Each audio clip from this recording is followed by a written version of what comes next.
It was 70 years ago, and farmers knew that if they wanted electricity, they'd have to dig the holes and put up the poles themselves.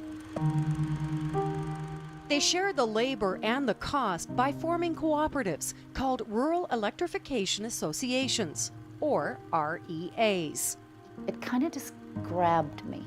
There was something about the movement and the farmers. When Pat Bourne was hired as board secretary of her local REA 25 years ago, she was the only employee. They were so passionate. They wanted to take control of their own destiny. Today, Pat is CEO with more than 100 staff. We're the largest REA and the largest member-owned utility in Canada.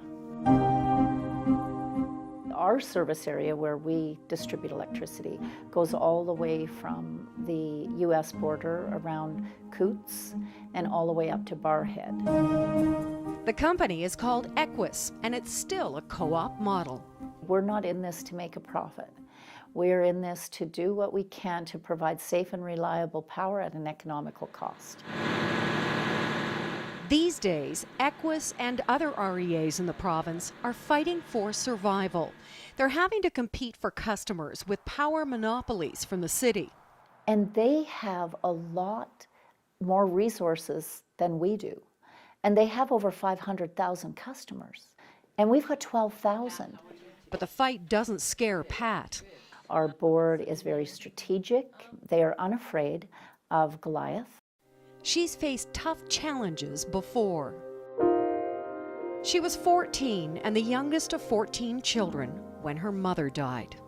During those formative years when you need your mom more than anything, I lost mine. And she was still a teen when she had her first child. I think that kind of started me down that path. You know, you have to be responsible. And so I just did what I needed to do. Now the matriarch of a large family, the CEO is driven to make Equus thrive, launching an awareness campaign this winter. The more challenges I get, the more I like it. She's introduced alternative energy options that reduce costs for members. We provide them incentives to put solar in, and we'll also lend them up to half the money.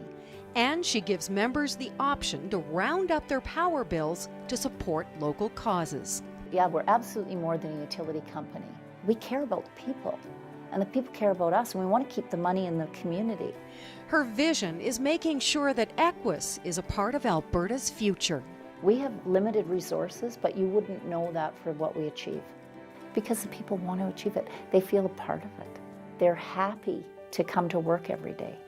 Leslie McDonald, Global Woman of Vision.